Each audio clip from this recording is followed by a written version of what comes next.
Yo, yo, yo, yo, yo, yo, yo, yo, yo. What's up, fight fans? It's your man 3K the boss, aka Mr. I ain't got no haircut. Keeping it scruffy. It's almost winter, Mr. Caveman out. AKA, you already know who it is, man. So shout out to everybody. Unfortunately, I had to push the live back a couple times a day.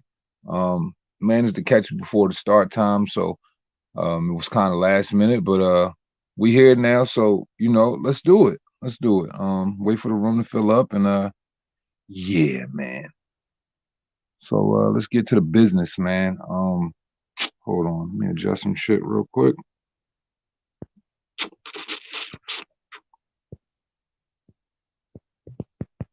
Mm, mm, mm, mm.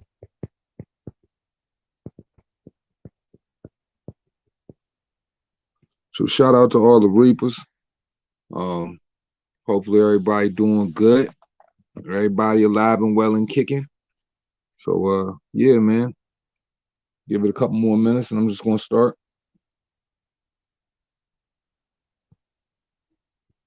Put my banner up. Where is it? Where is it? Where is it? Where is it? Where is it? Where is it?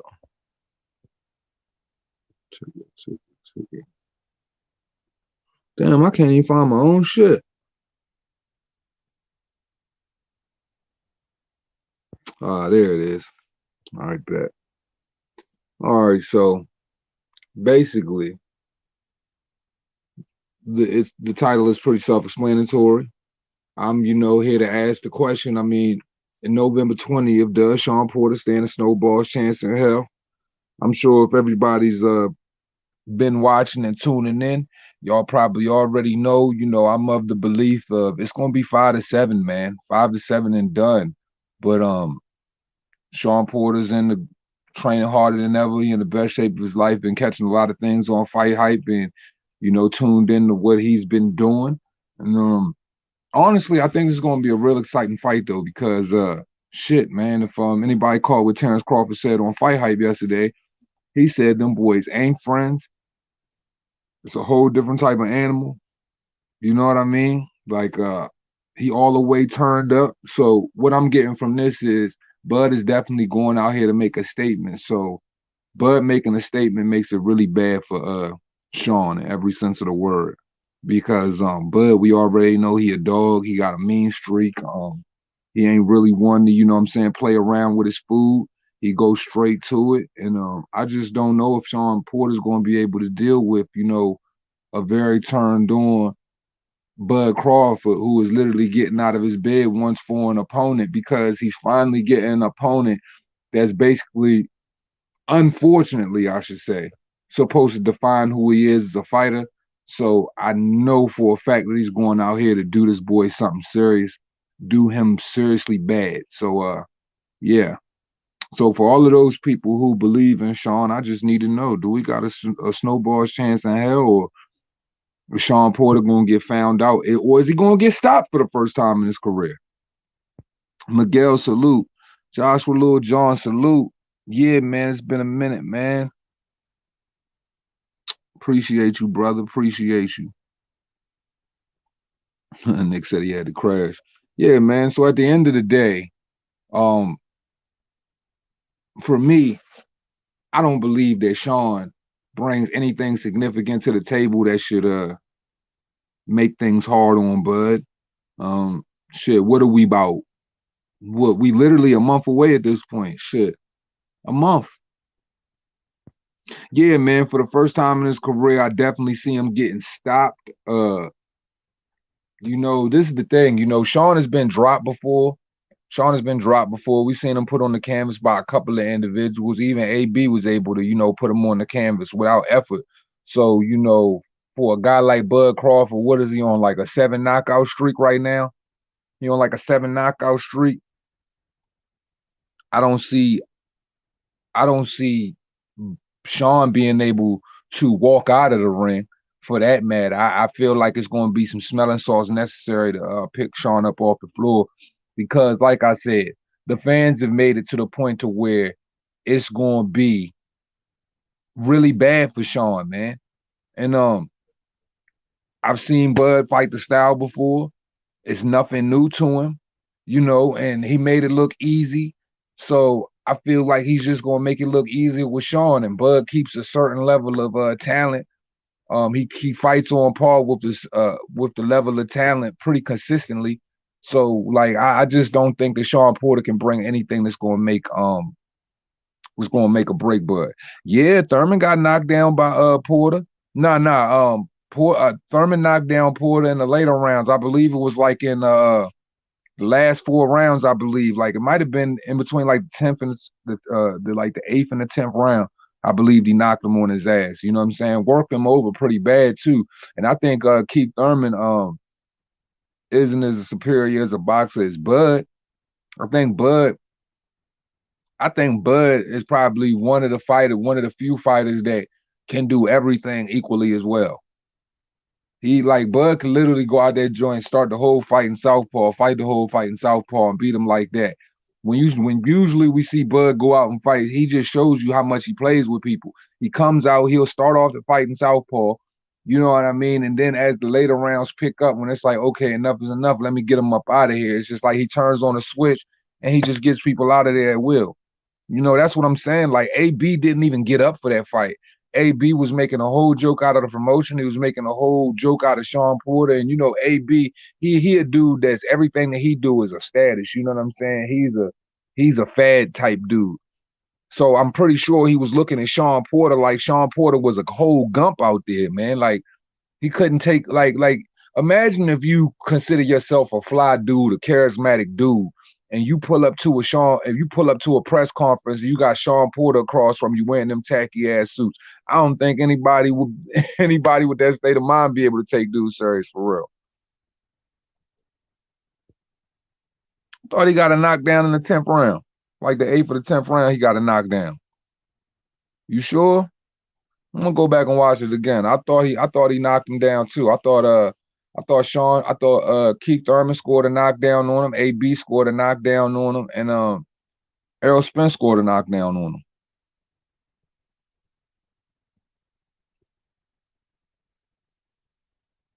Yeah, man. I think Thurman get the short end of the stick, but that's just based off of how Thurman talked, though. You know what I'm saying? But as far as Thurman's intellect in the ring, his IQ and all of that, he can't be denied as a fighter, man. He can't be denied as a fighter. He can't be denied as a fighter at all. Don't worry, I'm gonna go back and watch tonight. But I thought he got dropped by a hook. It was like an uppercut or a hook, dropped him late in the first fight.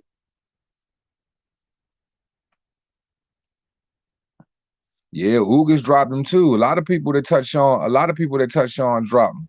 I'm pretty sure, man. I'm gonna go back and watch that joint again tonight, but I'm pretty sure that Keith dropped him. Like he dropped him once. The Mean Machine dropped him. Porter do got a chance. Hell no, MW. Hell no. Mean Machine way stronger than Sean. Mean Machine got official knockout power. Let's not nah, no. And the only reason Mean Machine got that knockout is because Bud gave it to him for real. That's the only reason why he got that knockdown. Man, Sean Porter ain't a powerful fighter. Sean Porter don't got knockout. He don't got, let alone, he don't even got knockdown power. Like he don't even knock down power nor knockout power. There ain't no way in hell. Sean Porter don't stand a chance of knocking that dude down. Not one snowball chance in hell. I can't see it. I can't see it. Rough and tumble, cool. I'll give him that. But a knockdown, no. No way. No way. Ugas Ugas definitely knocked him down. Your back foot don't slide out in that way and you come forward and then you try to put it on a spill corner. But we already know what the promotion was doing. They was trying to set the fight up for Earl or whatever, so they ain't give it to him. Pretty much he got outboxed.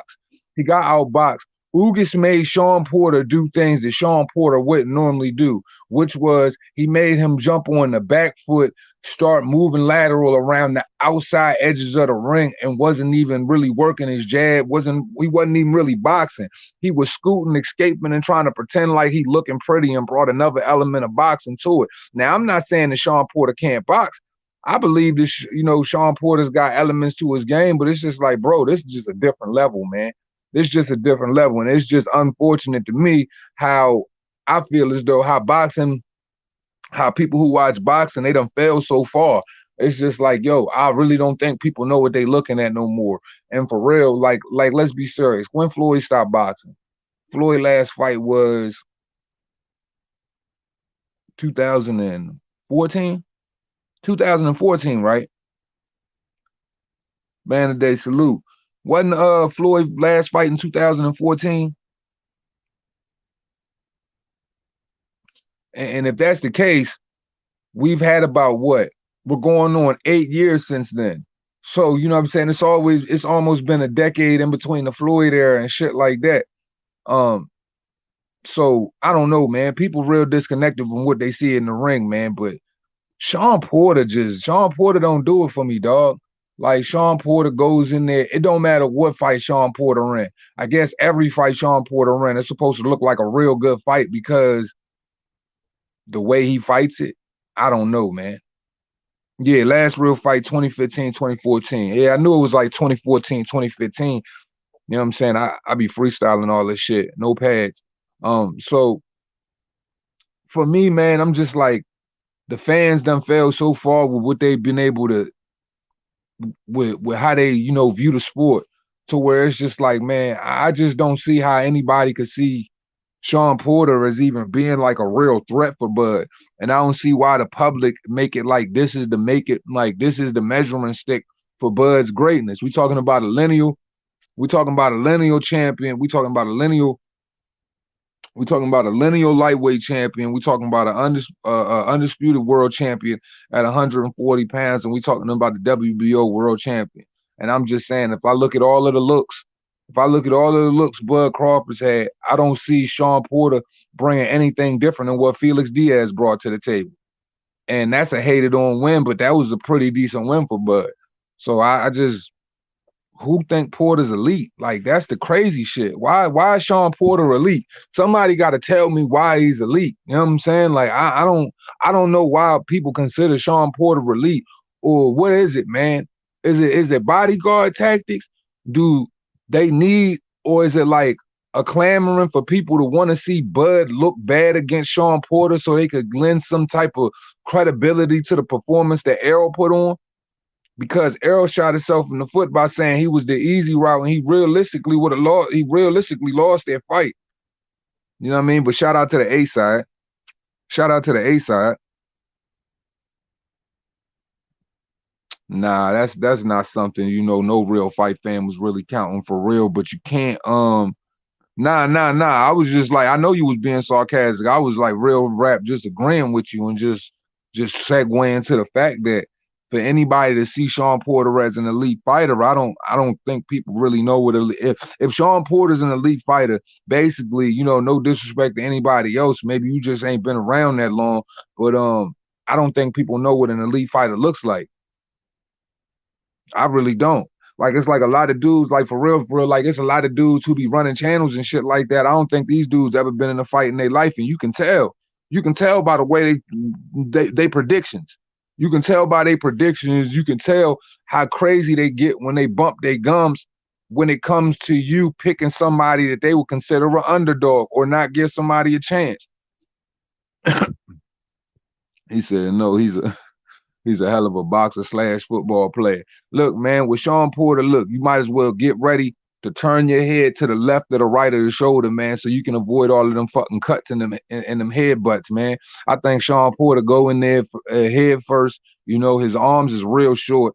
I feel like he go in that joint head first, looking to cut you, looking to butt you and cut you, bro. Looking to butt you and cut you, man. Freddie Moore salute. I ain't even playing, man. Sean Porter looking to butt you and cut you in that joint. On my life. And he ain't looking to do nothing more than that.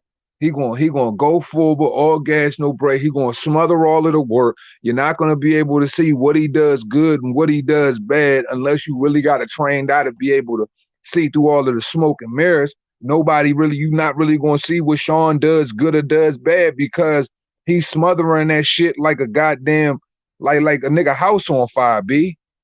Like Sean Porter is the 147 smoke blanket. That nigga smothering all of the work. He's smothering all of the smoke, smothering all of the work. You thought Porter won. What you mean? I thought he won what? Thought he won what? What you mean, MW? I think, look, man, I've told everybody since the beginning of time on this channel, since I started this channel, I said Shawn Porter is not an elite fighter. He hits his head on the elite ceiling, just like Luke Campbell always came up short. But the only difference between Shawn Porter, we got to give Shawn Porter his credit as a two-time champion. IBF title. He won the vacant IBF title. He won against Devin Alexander, whoop-de-whoop, and the WBC that he won off of Danny Garcia. But really, what is Danny Garcia's career at 147? And Danny Garcia, slow as fucking molasses in a ball jar turned upside down.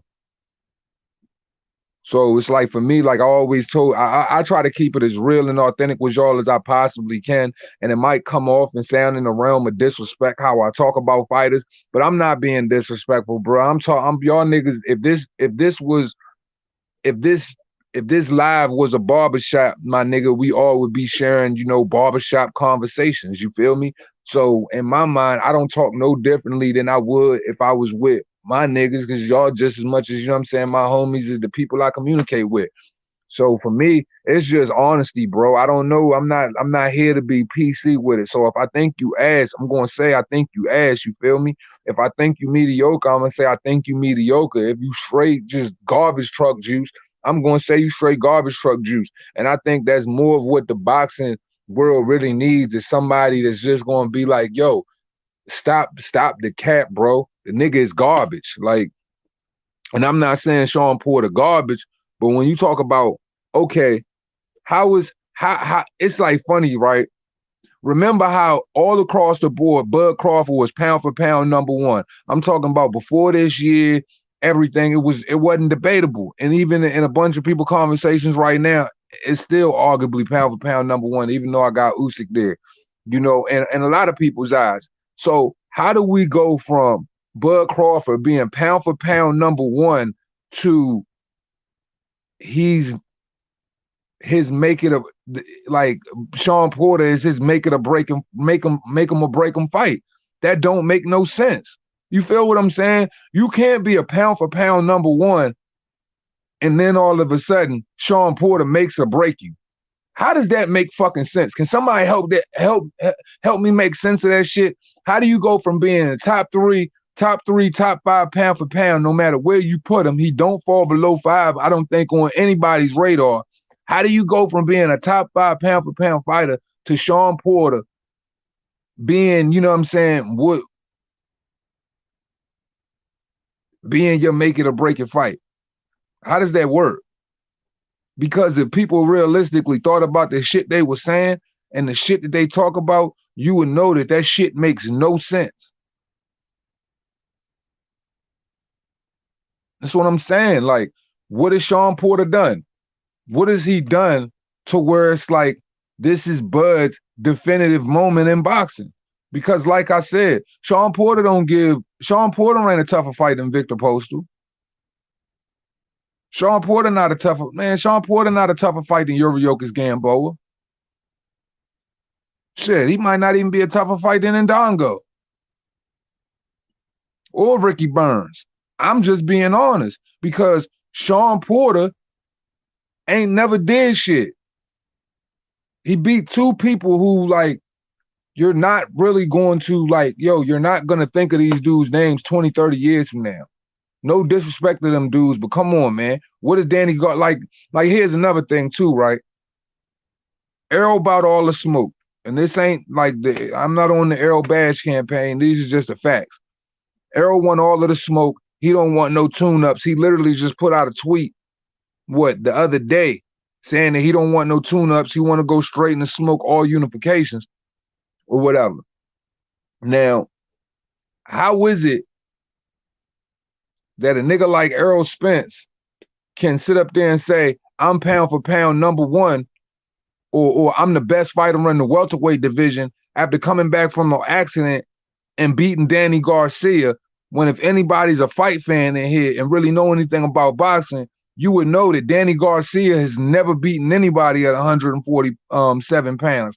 Danny Garcia is the same dude who was trying to, you know what I'm saying, get a Rod Salka fight sanctioned for the Ring Magazine and the WBC titles, right or wrong. So all I'm saying is this: how all of a sudden does that make you pound for pound? But Sean Porter is the make it or break it fight for Bud.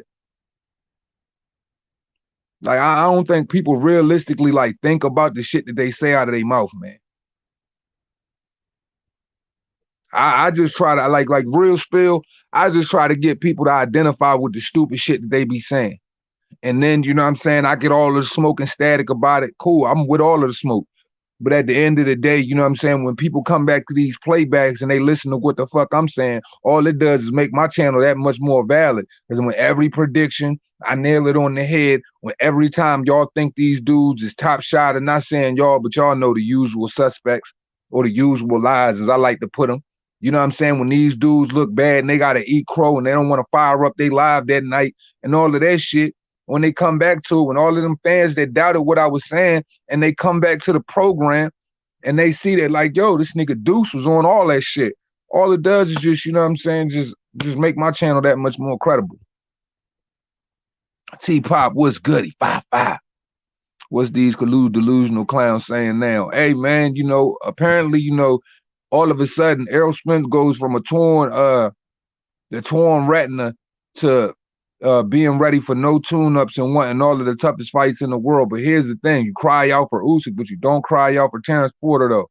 And then, you know what I'm saying, like, oh yeah, I got that video coming too about how Tom Brown got caught up, you know what I'm saying, in the line shit like that about, you know what I'm saying if the fighters want to fight, they just need to be willing to make the fight. So I guess Sean Porter was the only one willing to make the fight with Bud Crawford from what you saying about your own promotional outfit. But hey, I'm just saying. Porter's above average like Spence. Crawford is elite. Yeah, man, like I think people put Errol Spence too high up on the pedestal. When you go life or death with Sean Porter, yo, when people say it's impossible to make Sean Porter look bad, I think that is the most asinine. I think that is the most disingenuous. I think it's the most stupidest shit anybody can say in the boxing world. How the fuck is it not hard for Sean Porter to look bad? Kell Brook can do it.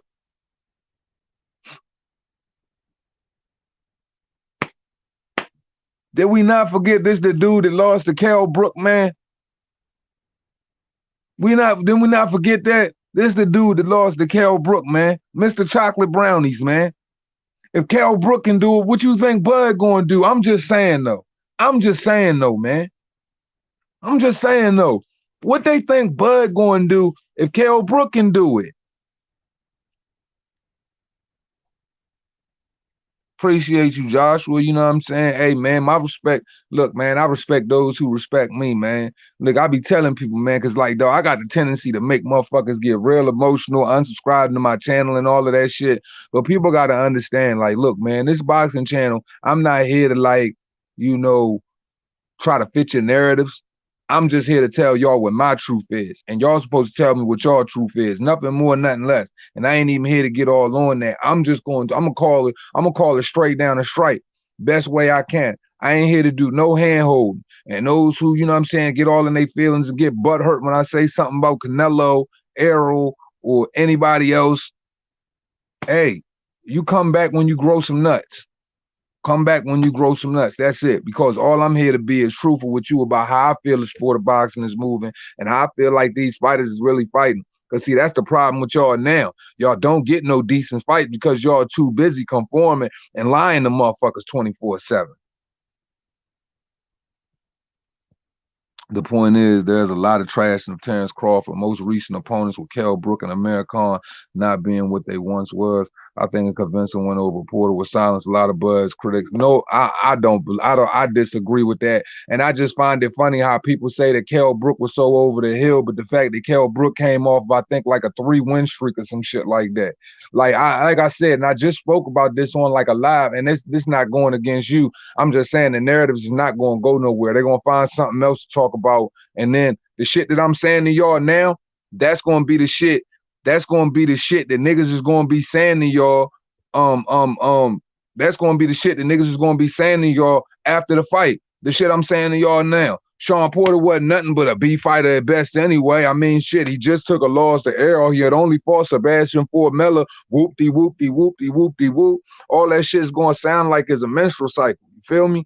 Like, that's what it's going to be. They're going to find a way. You know, trust me, they're going to find they fucking rough ass feet and some nice foot thongs. I promise you that, because it's going to be a whole lot of flip flopping going on. Bars. Watch what I tell you. You know what I mean? Like, this is only to in some way try to make, you know what I'm saying, Bud somewhere in the same atmosphere as Errol Spence. But the thing about this is Bud's a multi-weight champion. Him and Errol Spence will never be in the same atmosphere. And it's on y'all fucking dummies for real, that put him there. You know what I'm saying? Once again, not my subs, but you know what I'm saying? The majority of those people that go out of their way to put the Chitlin circuit and everybody who fight on that slave ship, you know what I'm saying, over at the PBC. They just trying to find a way to put him next to all of his shortcomings. See, now it's funny to me. We always find a way to conform to all of the motherfucking bad looks that Jamal Charlo has, Errol Spence has, and we can find all of the excuses in the world to say, hey, we shouldn't talk bad about fighters. When them niggas look bad, if y'all ever noticed anything, it's we shouldn't disrespect fighters, or we shouldn't talk bad about them. Everybody has a bad performance. No, yes, that is correct. No fight is going to look the same every night. There's a reason why we have styles.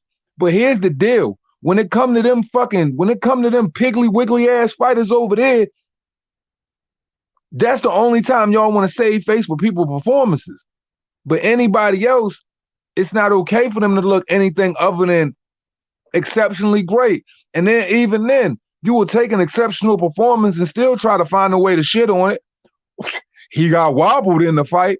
Did he win 12 rounds? He got wobbled. Stanky leg, stanky leg, stanky leg. It's like, yo, boxing is the game of the fanboy moral victory, bro. Like, boxing in the 2010s, 2020s is the era of freaking like fanboy moral victories and fuckboy triangle theories. I'm not gonna let Bud fall in that category, because if that's the case, was Lamar Peterson not washed when Errol fought him? Who else was washed when Errol fought him? Chris Van Heerden. Who else? A lot of the dudes. How many times Sean Porter got beat? How many times Sean Porter been injured to where people can say that? Why? How come Sean Porter wasn't a shell of himself when he fought Errol Spence? I'm just saying. Why is it that all the Buds fighters, they're a shell of themselves, like they won former world champions who beat the fighter that you fought? I'm not with this whole era where everybody act like you broke your orbital bone, your career is completely over. I guess people really forgot what punch drunk really looked like. Because if you're not slobbing every time you talk, if your eyes ain't wandering, your pupils dilated like you done popped the whole thing of shrooms, if you ain't got some weird, awkward limp in your step or something like that, who is to say that you're not there or your punch resistance is gone? Here's my thing. You got some dudes that like to get hit, that can deal with getting hit, and it's going to continue to bounce back and bounce back and bounce back. Then you got some niggas that just don't got no heart. They just willing to lay down more than others. I'm sorry. But like, yo, I find it real funny to me how fans of boxing have become so soft. Because if somebody fucked their eye up back in the early 2000s and on down, man, you will be a damn fool to say that person is washed. Because how many times did all of your greatest boxers of all time catch L's? There's only a couple of undefeated fighters that people really respect like that. How many of these dudes caught L's, caught real drag through the goddamn living room by your goddamn Timberland boots, beat on the like really monkey stomped out of the party type L's? A lot of dudes. And did they come back and where they were who they said they were? Let's look like for instance, Meldrick Taylor. Like, let's think about Meldrick for instance. When Meldrick lost that fight against Julio Cesar Chavez again, did anybody say Meldrick Taylor wasn't the same? He was a shell of himself, and he actually went up in weight and won another title. And he had a couple of dragged out wars after the Chavez fight. But did anybody call him punch? Did anybody say he was damaged goods? Did anybody say Tommy Hearns was damaged goods? Well, you know what I'm saying? When he was losing all of them fights in the Fab Four, did anybody say did anybody say Sugar Ray was damaged goods? Anybody? Think of anybody. Was Ali damaged goods? We know when he was damaged goods, but it's just funny to me how all of these fighters, as soon as they equivalent breaking an orbital bone, bruh, been there. Come on, bro. To me, this shit is equivalent to breaking a nail, and y'all motherfuckers go to all the way extreme with it. We just gotta face it. Like, motherfuckers don't look at the game the same no more, dog. And don't try to tell me it's the modern advancements in medicine. No, it's just the modern advancements in homosexuality, bro. That's all it is. That's all it is, man.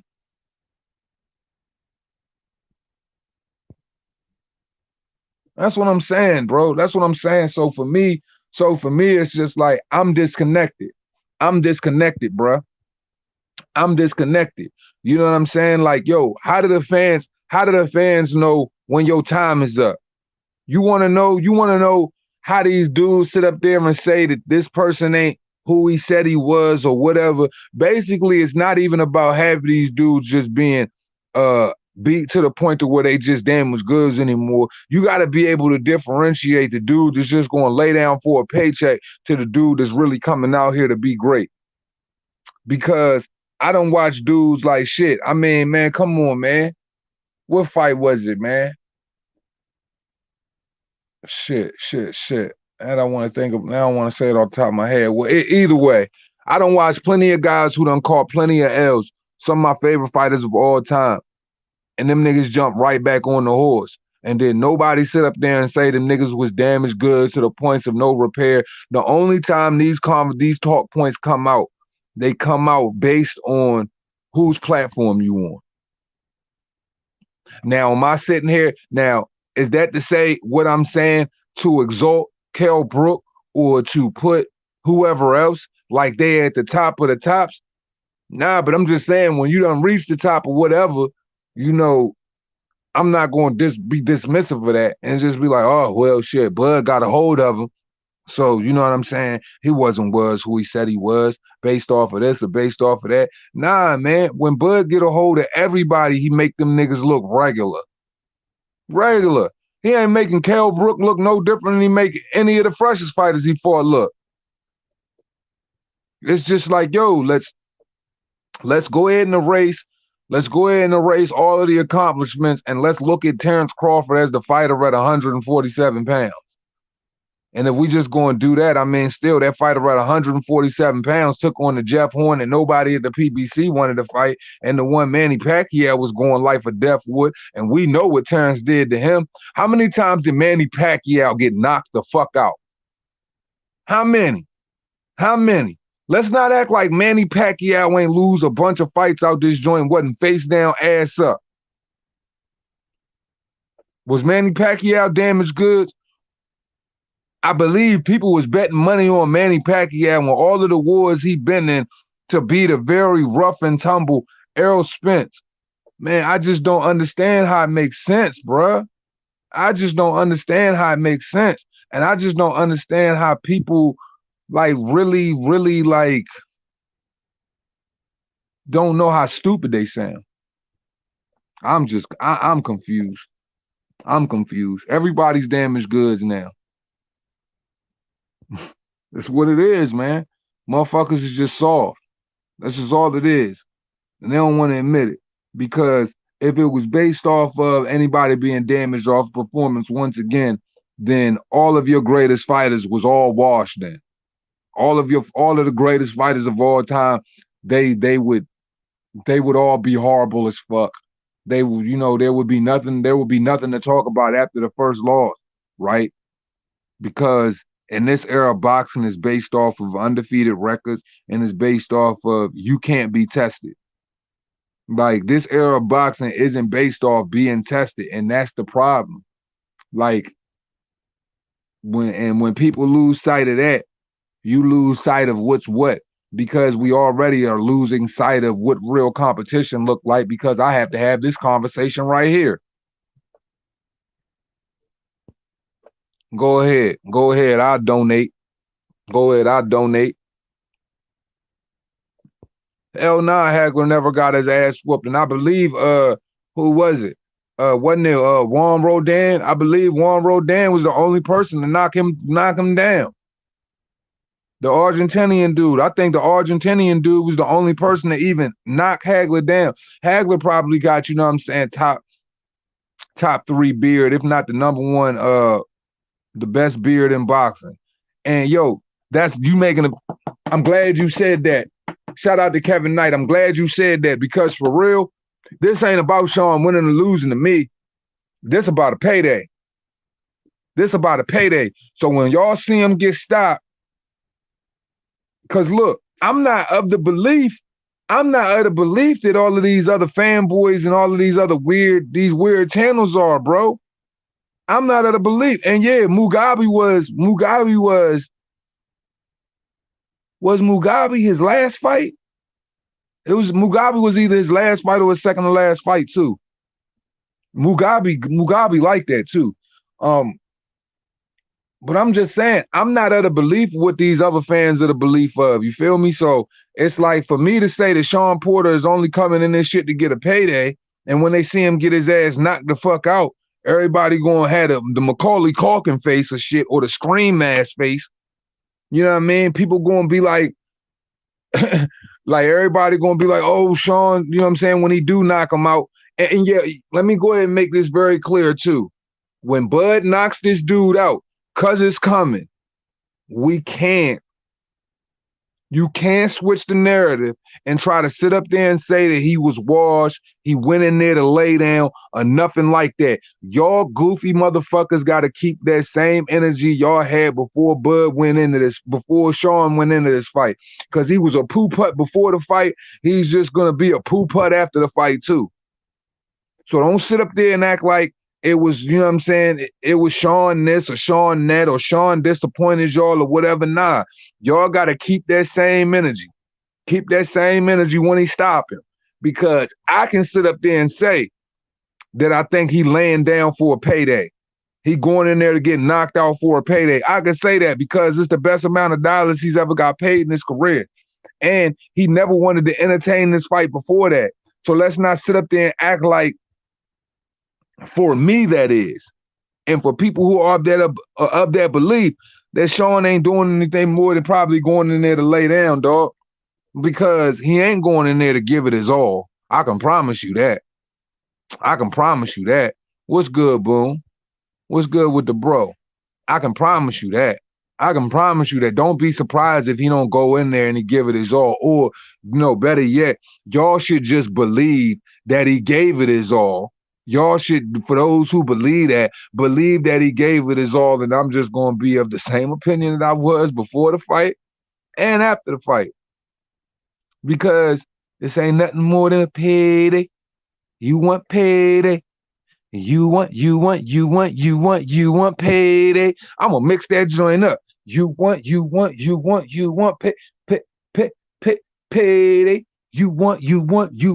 want payday. I'm about to go dumb with Canelo. You want payday. Put a little chopped and screw on their joint. You want payday. Like, I'm gonna go stupid. I'm gonna go stupid, mi amigos. I'm gonna go stupid. Because we know he want payday.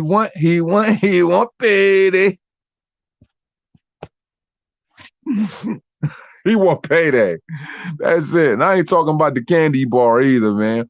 And guess what? Him and his father, that belief, they probably sat down in a dark room, rosary beads, couple candles in the corner or whatever. You know what I'm saying? Probably pouring up libations and everything if they believe in that sort of a thing. Probably pouring up a couple of libations for the ancestors or whatever. Preferably Sean's soul before it leaves his body and comes back with the smelling salts. And They just sitting in a dark room and they probably had that conversation like Kevin Durant did when he finally got that $100+ million contract with his mom and he had to sit in the dark for an hour and get his shit together. They probably like, son, this is probably this is the most lucrative check you can get to, you know, to fund my lifestyle, to fund all of these young hoes I've been fucking.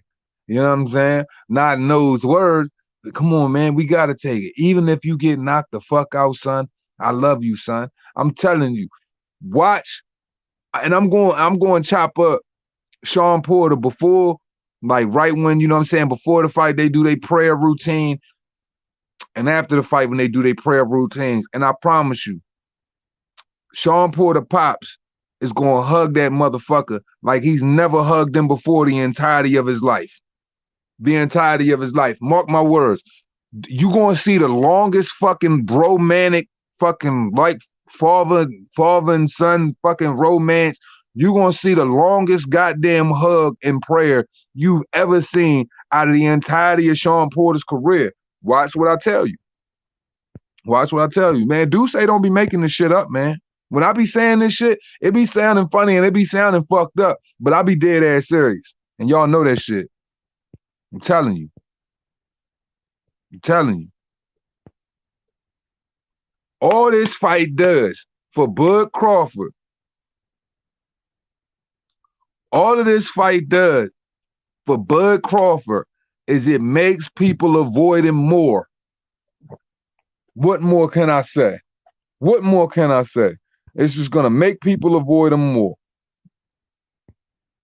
That's all I know. That's all I know. Don't be surprised. Don't be surprised. They going to look, man, I'm telling you. Sean Porter Pops is going to hug that boy real strong. Not strong either. I had to put a ghetto emphasis on it. He going to hug that boy real strong. Real strong. Real Nutty Professor 1 Stedman-like. You know what I'm saying? Real strong.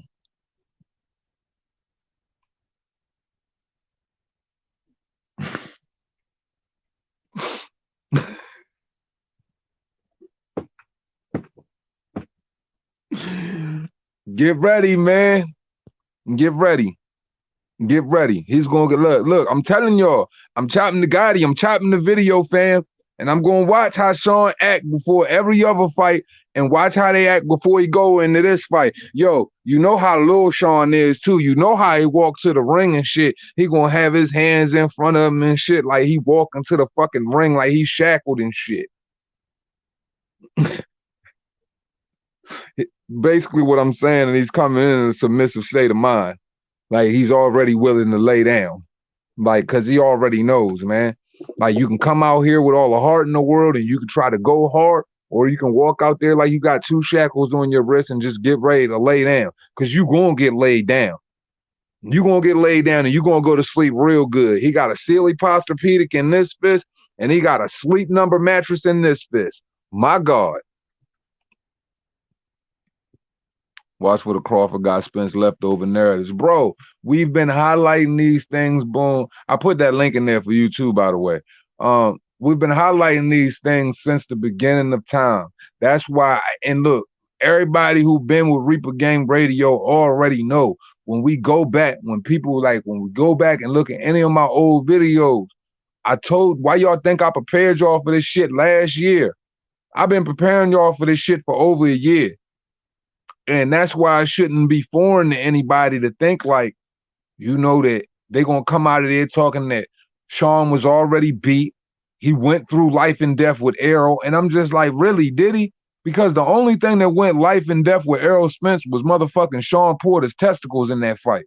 I mean, that motherfucker got all of the kids beat out of him. That motherfucker went from a 5 million plus sperm count to about a 5,000.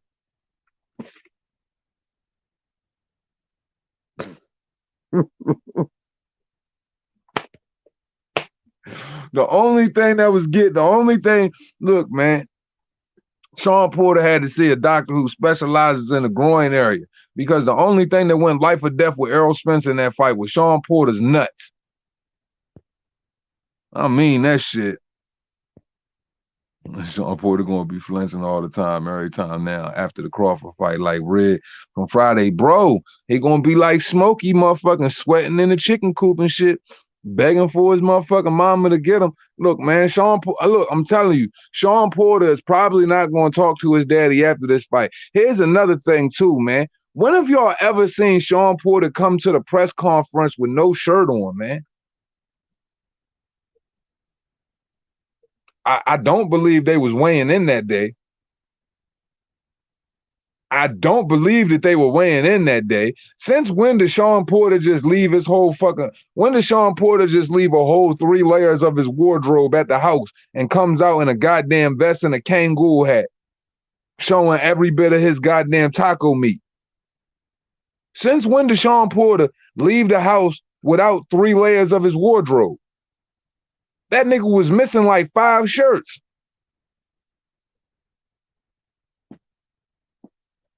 Motherfuckers really gonna think I hate that man.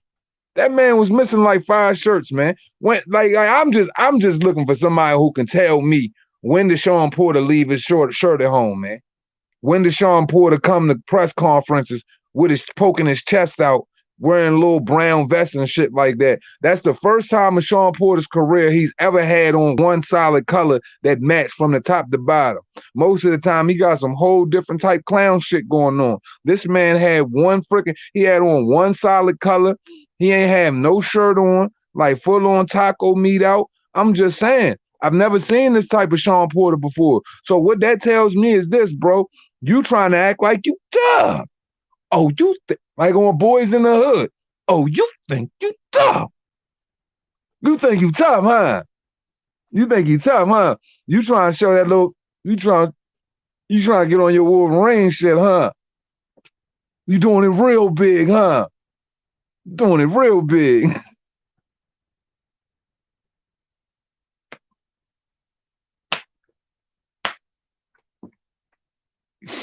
Yo, I'm fucking about that. And I know y'all can't tell me that's not why Bud Crawford was laughing. That's why Bud was laughing at this dumbass nigga. Him like, yo, you wanna try this shit with me, man? Like, I got to laugh at you. You know what I'm saying? Like, you gonna try this shit with me? You gonna leave the shirt at home and come? You gonna pop up on your Magic Mike shit with me, huh, man? You should have did that shit with Errol. He was the one who wanted to play fucking ping pong with your balls.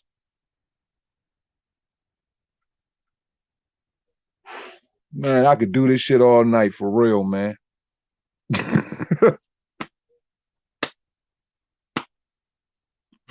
Yo, your man, yo, he definitely came in. Razor Ramon ass nigga. Razor Ramon ass nigga.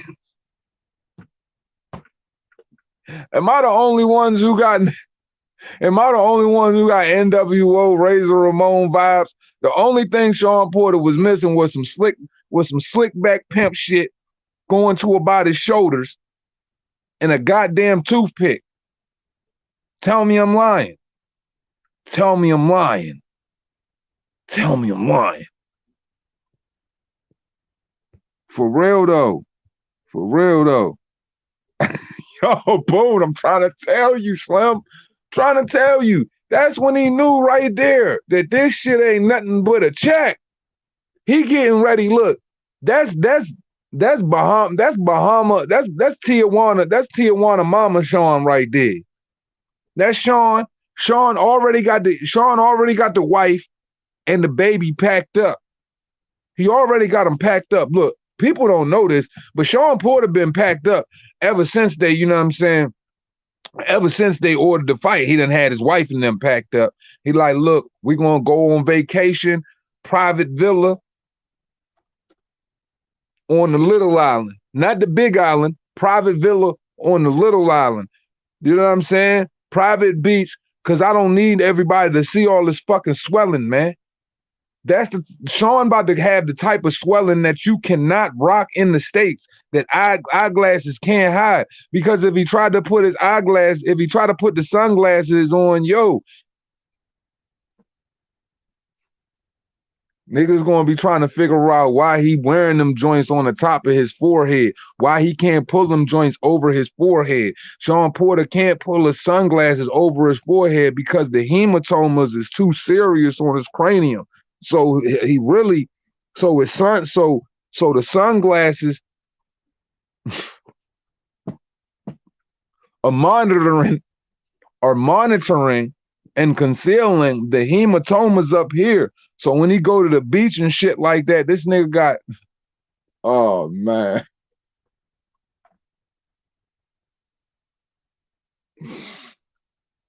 When y'all see the sunglasses, he ain't able to pull them joints past his forehead. Y'all know what time it is. Hematoma going stupid.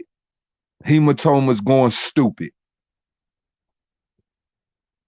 Crawford the hardest hitter at 147 next to I'd say Virgil Ortiz and Mean Machine Kavaluskis.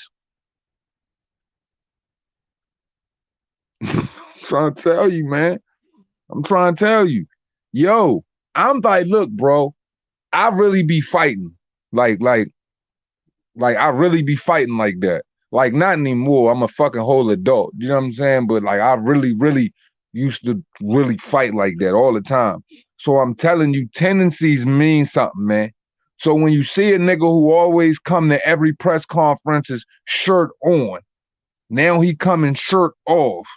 I promise you, wifey bags is by the door packed. They getting ready for that lay down pack.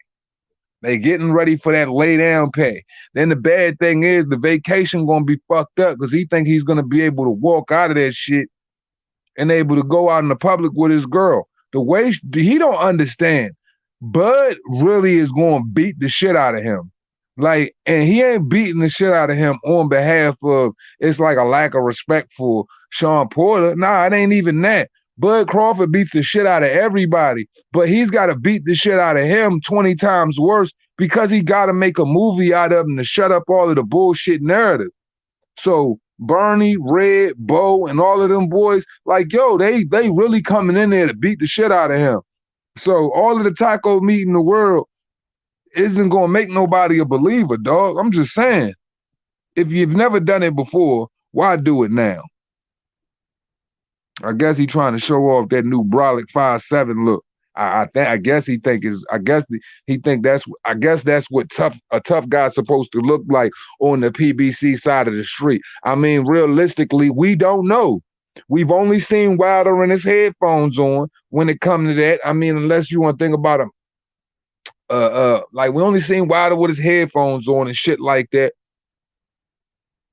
And I mean, now we getting to see Sean. This is the only time we seen a guy on the 147 side of the PBC street really ready to get down and come outside to the block party.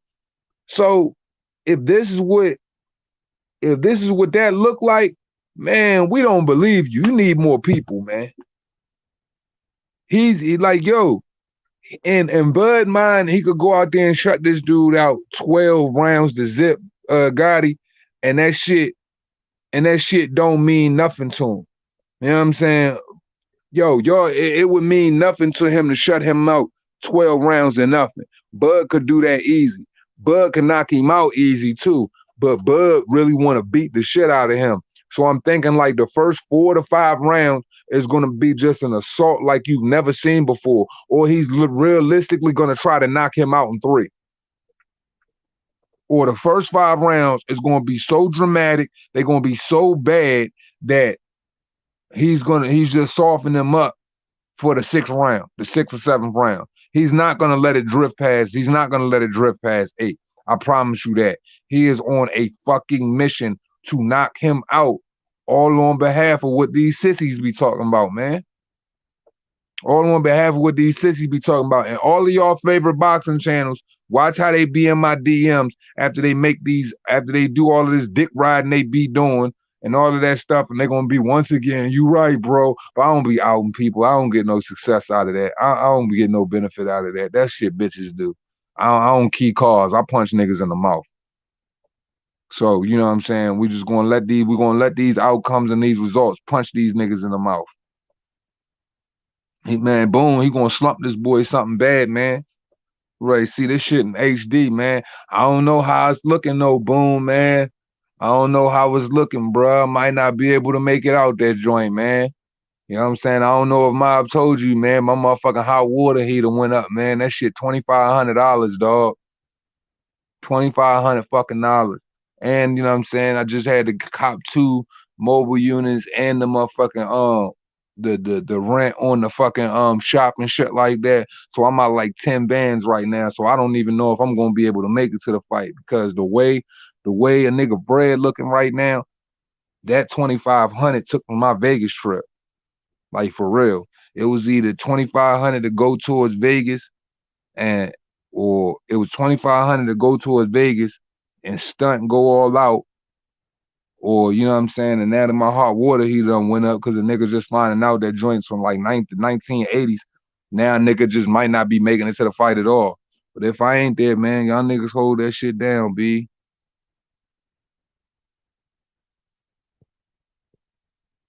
Yeah, man, I'm trying. Like I just picked up a new contract with this Toyota dealership over here and shit like that. That shit 30K a month. That shit 30K a month in the pocket, but you know what I'm saying? I don't sit down with dude until Thursday, and I don't know how quickly I'm gonna be able to get in there. So I like, yo, I'm monster tap, nigga. I'm talking like, nigga, I'm already out. I'm already out over 11 bands in the past month and a half, dog. See, man, you know what I'm saying? But now I know, you know what I mean? I know who to hit up when shit like this be going wrong, bro. Cause like I was looking at this shit like, yo, I knew when I called these motherfuckers, man. When the dude came through here, I knew when that motherfucker said the hot water heater, man. I already knew that shit was gonna crack my fucking head open, man. Already knew that shit was gonna crack my head open. But hey, man, that's life, man. That's life. One thing I can say, at least I had the money to pay for it. A lot of people can't even say that. It's just now, it's just, you know what I'm saying? A niggas on tap time. See what I'm saying, man? All of the boys would have had me plugged in, man. Shit, man. Next time some shit like this go on, man, I don't give a fuck. I'll fly y'all niggas out, man. I'll fly y'all niggas out. Hey, y'all niggas staying somewhere nice, you know what I'm saying? 2 hands to show y'all on the town, man. Just get me right, man. Because I definitely got charged out the ass for my shit, man. Yeah, man. That's why it's like I'm not even frowned up, you know. But y'all know I've been, you know what I'm saying, Gotti, I've been championing for Bud since, you know what I'm saying, I started my channel. And that's the one fight, you know, I wanted to be there for in the flesh. And the fact that me and Boom was going to be there, Mob was going to be there, we was all going to stomp through Vegas and shit like that together. That was just like a last minute hit that like I had to, you know what I'm saying, put all my shit on the back burner. Unfortunately, you know what I'm saying? That's life, man. That's life. Always expect something to pop up, even when you about to do some shit. Yeah, man, I'm all the way over here in goddamn Maryland, man. And I ain't in the city no more. I done, you know what I'm saying? I'm down on the peninsula, down by the water, all the way southern in southern Maryland. I'm 1 message away, bro. That's the shit I do for a living. I wanted to go. I got family out there, but I know I won't be able to either. Yeah, bro, because you know the time during the fight when the fight was ready, the fight's supposed to happen. The fight's on the 20th, and shit, my plane ticket. You know what I'm saying? I'm all the way on the East Coast, so my plane ticket alone, just because those dates is in right before Thanksgiving, so you know the flight rates done went up. The flight gonna cost me like a half a stack. Then you know what I'm saying, just room and board for the weekend from Friday to Monday, from Friday leave on Monday. That shit was like another damn near basically a half a band. And then you know all of these hotels. I ain't been to Vegas in a couple of years, and I forgot about all of the resort fees and stuff like that. That's like an extra damn near, you know, $80 a day on top of what you paying for the room. So I'm already out an extra 1,000, you know what I'm saying, just getting there. That don't even put me on the ground yet. That don't even buy my food. That don't, you know what I'm saying, take care of how I like to shop, how I like to throw it up and all of that shit. Man, it's just a lot of shit, man. It's just a lot of shit, man. So my brother girl got killed, had to send her and the 2 children. Life happens. I just had to send 5,575 on my roof. Like you said, everybody ain't able to take care of business like that. For sure, man, for sure. So, you know what I'm saying? More than anything, you know what I mean? I do feel blessed that, you know what I'm saying, at least I'm able to take care of, you know what I'm saying, my shit. And fortunately enough, you know what I'm saying, I know a lot of people in the world right now, you know, like going through shit. Like a lot of my family members, you know, they government, they work for the government and stuff like that with all these mandates and stuff like that. People resigning from their jobs, shit going bad left and right. You know, people money ain't where it used to be. So I'm just thankful. You know what I'm saying? There's one thing a nigga can't be without no hot water. I be damn. I'm not no cold shower taking ass nigga, man. I ain't gonna start. And the girls ain't going for it either.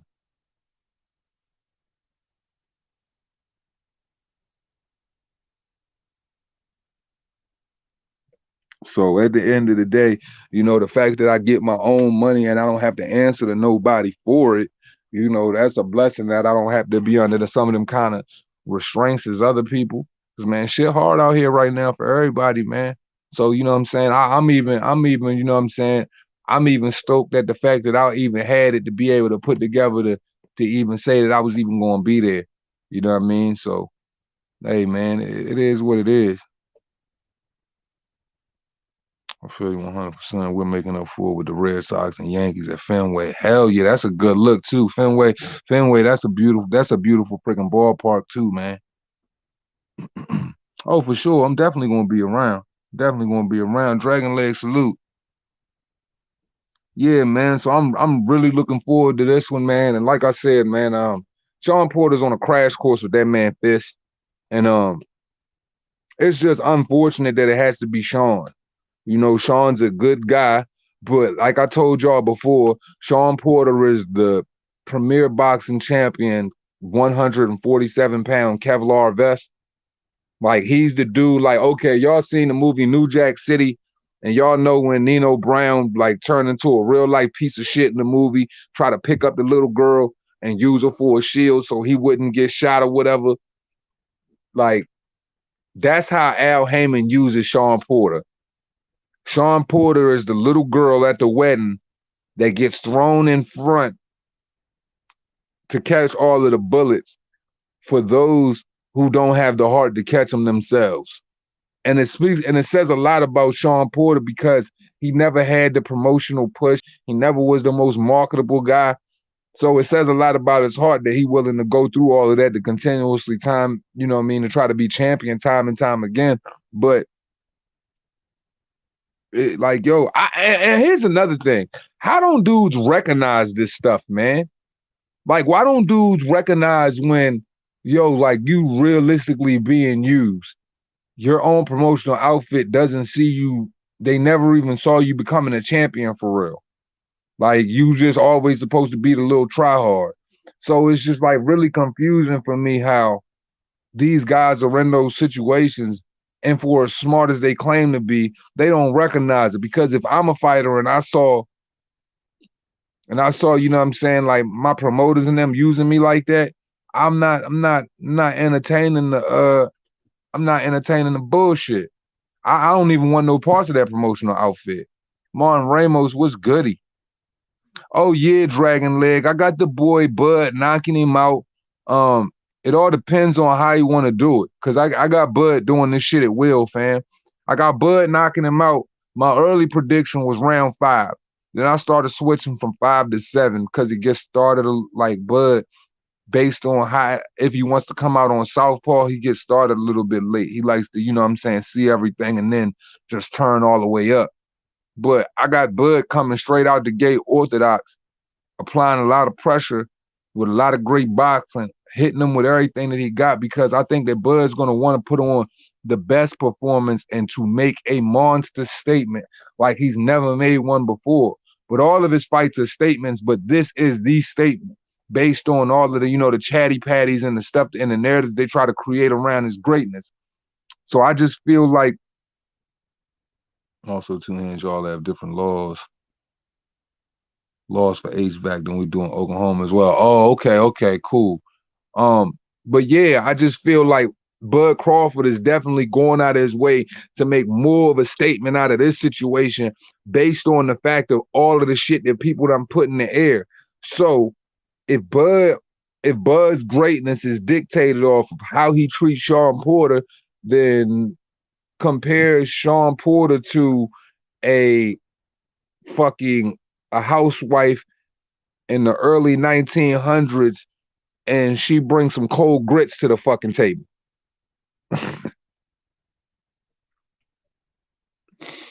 Sean Porter, a housewife in the 1900s, bringing cold grits to the table, and Bud Crawford is not happy. Bud Crawford is not happy, so he's just going all the way work him over, man.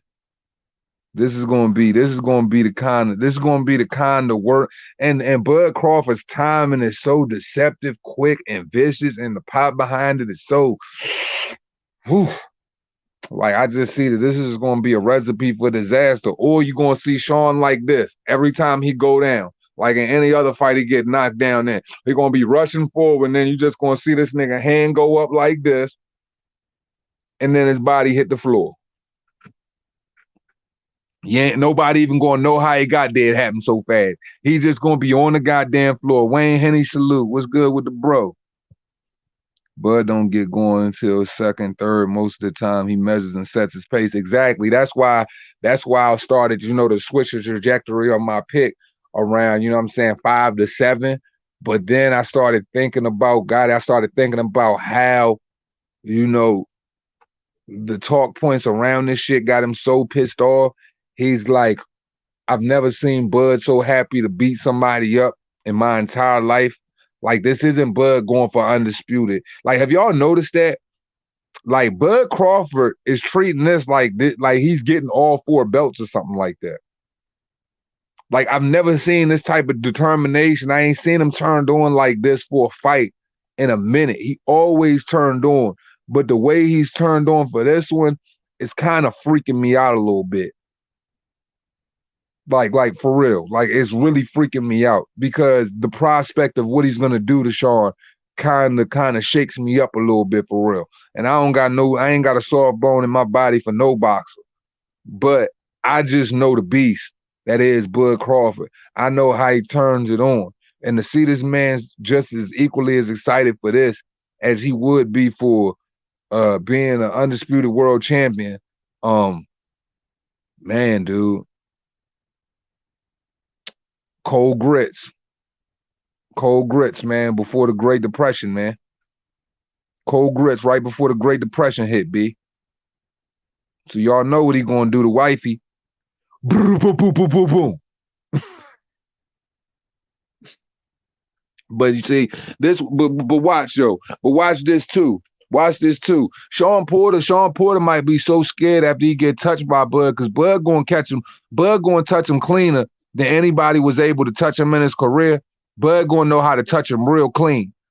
And knowing that Bud gonna know how to touch him real clean, here's the problem with that for Sean. Who else was able to touch him real clean like that? Yadenius Ugas. And what did he do? Because Yadenius Ugas was touching him so clean and his timing was so great in that fight. He decided that guy salute. He decided to go all the way on the back foot and try to create this false narrative that he fought a different type of stylistic fight to win that match, when you know that he was just on his bicycle. See, Bud might cause Sean to go on his bicycle and he'll try to fucking run for a decision. Don't be surprised, man. And niggas can't act like Sean Porter don't run, because I've seen him run before, man, when he gets completely outclassed. Walking into a situation as a champion, underestimating Yadenius Ugas when I knew he could beat you. Because I know what type of fighter you are. So, Bud Crawford could easily make Sean get the backpedaling and going on his in reverse on his Daytona 500 shit, man. Like this nigga Ricky Bobby, man. Goddamn Tom Cruise put the witchcraft on me. You know what I'm saying? Like, I see all of that, man. I'm not ruling out any cowardice, bro. I'm not ruling out any cowardice. I see this dude getting touched up with one good counter fucking check hook, one good step back check hook, and this dude gonna go, he gonna go in reverse on him, man. Squealing wheels, man. Sean Porter gonna show y'all how much torque he got on them damn Nikes, man. He gonna show y'all how much torque he got on them Nikes. And them shits is gonna be running in reverse. But reverse only got one gear. So don't think that you just gonna be able to run all night like Bud ain't gonna run you down. For real. Bud ain't gonna sit there and just be like, fight me. Like, he's gonna run you down and fuck you up. Yeah, man, that's a fact. Even Ray Charles Ugas won that fight, man. Ugas been getting the short end of the stick on the PBC for a minute, man. Like it's gonna be a counter. Look, I'm telling you, it's gonna be a step back counter hook, or better yet, you know what it might be. How many of y'all remember the Benavidez fight? Remember that uppercut? It could be a step back. It could be a counter uppercut, just shifting, transitioning on the angle, sidestepping, coming underneath. Cause Sean likes to come this way, and people could try to say he gets smart about trying to get smarter about how he thuds forward, but I'm not a believer of that. I believe that Sean Porter is only people give Sean Porter more than what he deserves. Bud ain't never gonna give him what he deserves. If you want to go in there and get up close and personal with Bud, he gonna make you pay for it. And he might make you pay for it in that same devastating fashion in which the way he made Benavidez pay for that shit. You might be catching a nasty uppercut and going to sleep.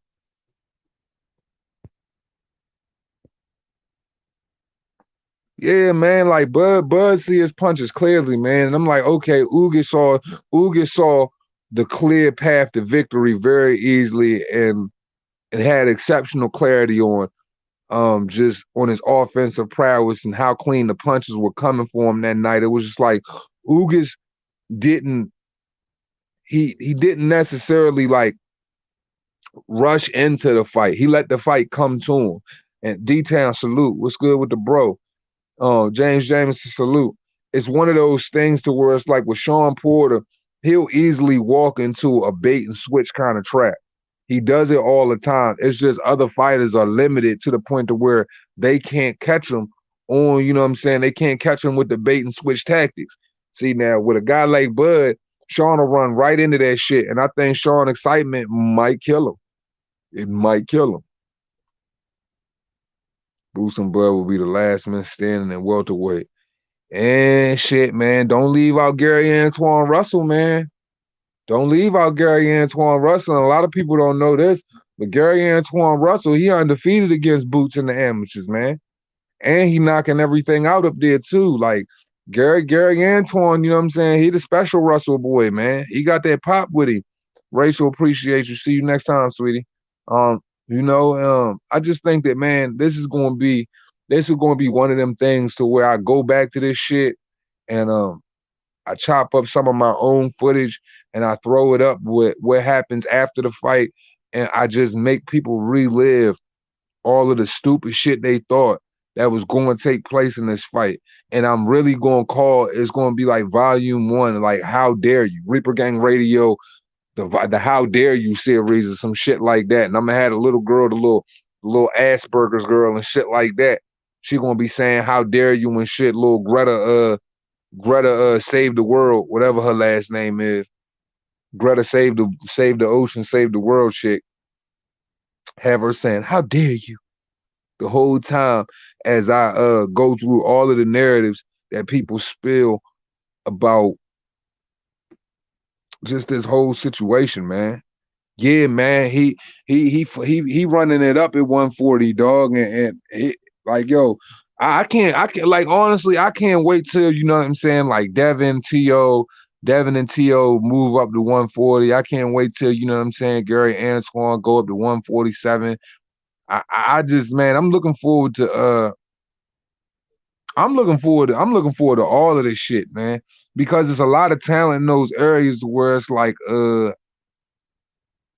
before you know it, it's going to be so many talented individuals around the top 10 to where it's like anybody in the respective top 10 could really beat the shit out of the top 10 to where it's like, man, fuck the top 3. We got to see the whole top 10 get busy. You know what I'm saying? You know, Josh Taylor reigns supreme, man. Josh Taylor reigns supreme. I don't know I don't know who beat Josh right now.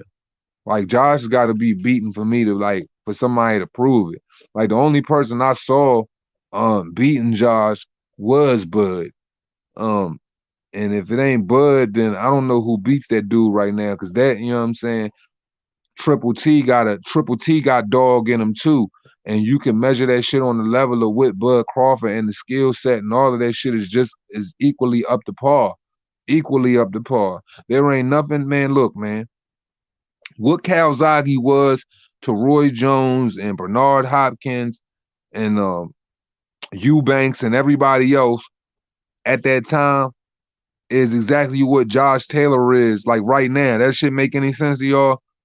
Like how Calzaghe was that, you know what I'm saying, was that white chocolate problem around the time where you had the Roy Jones and the Bernard Hopkins in them of the world, the Eubanks of the world. I feel like Josh Taylor embodies those characteristics right now in the 140-pound division. It's just like, man, I don't know who's going to beat that dude. Hey, Matthias versus Taylor would be a hell of a fight. A hell of a fight.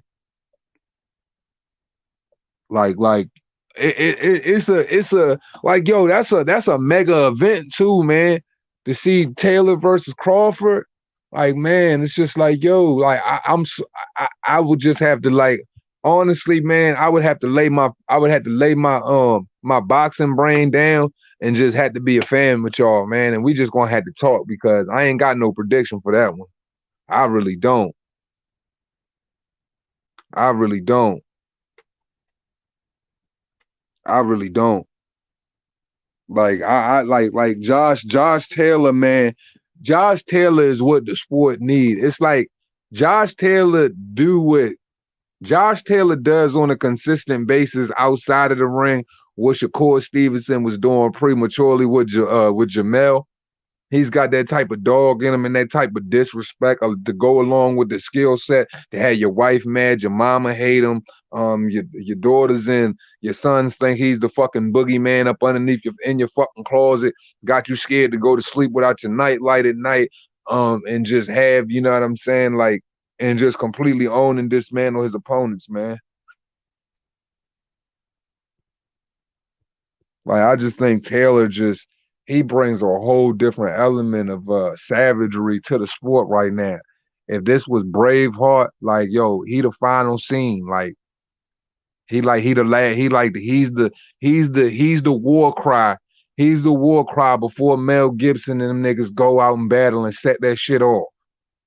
Or he's the mace ball that, you know what I'm saying, Mel Gibson was swinging, that William Wallace was swinging when that nigga enters your fucking bedroom. He the last thing you see. This nigga with a mace ball and mace ball and chain in his hand, rocking your whole skull loose right before it's all over.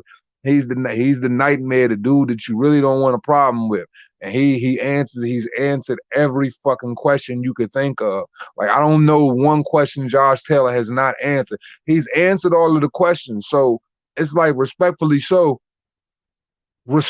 speaking, when you have a fighter that's answered all of the questions, who's fought all of the guys, who's went through the gauntlet of what's supposed to be the toughest opposition that's there to offer in the Super Series, you cleaned out your division, and you've done it all in spectacular fashion. The only person to really give you trouble was Regis Prograis. You got to ask yourself, like, what can you say about an individual like that other than if he loses, I'm just gonna have to see it because I ain't betting against him, and I'm definitely not going to talk down on him. So it's just Josh Taylor's going to have to just, you know what I'm saying, like embody all of the greatest things that he really is in the boxing game without any necessary critique from me because he's answered all of the questions for me, man. I don't talk about people like I can't talk about dudes like that. You want to know what? How many of those dudes, how many of those dudes would really, really entertain Josh Taylor at 135? Like Teofimo, he talking about it. He got the fast track to it. Would he really fight Josh Taylor? Would Devin Haney go up and fight Josh Taylor? Ryan Garcia, Tank Davis was the first one to jump out there stupid. So I feel like he should be the first one to, you know what I'm saying, get his arm chewed off, his leg chewed off, you know what I'm saying? Get his intestines ripped out of his guts right in front of the whole world. Like, I don't know, man. Josh would beat the ungodly shit out of Teofimo Lopez. He can't box. He can't box. You got to be able to box on some level to beat Josh Taylor. He can't box. Because to be a great boxer, you got to have footwork. Teofimo don't have footwork. I'm not now. Don't get it twisted when I say Teo can't box. I guess I should be a little bit more elaborative in my critique there. What I'm saying is he flat-footed. He flat-footed. He can't get he don't do a great job of getting around on the pivot. Josh Taylor is notorious for pivoting the shit out of people, befuddling you and making sure that he's in a position to hit you where you not even necessarily have your body in position to defend it. Like, I'm just saying, that would be nasty for T.O. T.O. Daddy wouldn't want to see him out there like that. T.O. Daddy, all that shit that T.O. Daddy talking to, he got too much of an ego problem. He wouldn't want to see him out there like that, man. He gets hurt, man. Dog, Ramirez didn't stand a snowball's chance in fucking 7 different hells, man. For real. For real. He ain't stand a chance in Hades nor hell. That's what I'm saying, bro. Like Josh just different, dog. Like, that's why I call him white chocolate, man. Cause the nigga just different, dog. Like, yo, everything, all the great black fighters I done watched in my life, and the reasons I like him for, he be on the same shit. He talk the same shit. He back up the same shit. He ain't never ran from no smoke. He's always been about all the same shit. Like, you know what? But the only difference between Josh and Calzaghe was Calzaghe gonna smile up in your face, make you feel like you got some false sense of security. Josh Taylor's not there to give you any fucking false sense of security. He's not there to give you any type of nah. He's coming there to ruin your whole party.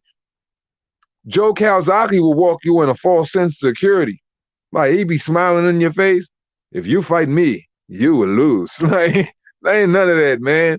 Josh Taylor ain't giving you none of that. He just gonna walk, he just gonna emasculate you. And he's gonna make your wife look at you different. On God and them. On God and them. It ain't too many fighters out there who got comfort and they fight and got the greatest comfort in the world, and they husband going out there to get their head beat in like that. But I'm sure, I know Josh Taylor's lady sleeps real good at night knowing who her man is, man. On God. But yeah, man. Josh Taylor just different, man. Like I said, I can't never be apprehensive towards anything that this dude does. I can't say anything bad about this dude until he shows me something bad. Other than that, it's just, he's a problem you're gonna have to deal with. Well, man, we almost had 1 hour and 30 minutes, man. I gotta wrap this thing up. I gotta get some rest. I got a real important meeting tomorrow. Hopefully, you know what I'm saying, I lock this dealership down because I'm trying to make it out to Vegas. And editing more videos tomorrow, doing another live tomorrow. Maybe we'll be able to squeeze in 2, depending on what my schedule looking like, another 2 videos, and hopefully another edit will be cut for y'all. And yeah, man, as we always say at the end of this shit, it costs you nothing to pay a nigga no mind. I appreciate everybody coming through, man. It's been great. So the answer is the fact that Sean Porter have a snowball chance in hell. I believe that the Reaper gang is of the belief that he doesn't. So yeah, that answers that question. So respect to everybody, man. As I always tell y'all, man, we all stars, man. So everybody go out and shine like one, man. Be safe out here in this crazy fucking world, man. And yeah, man. Respect though. Peace.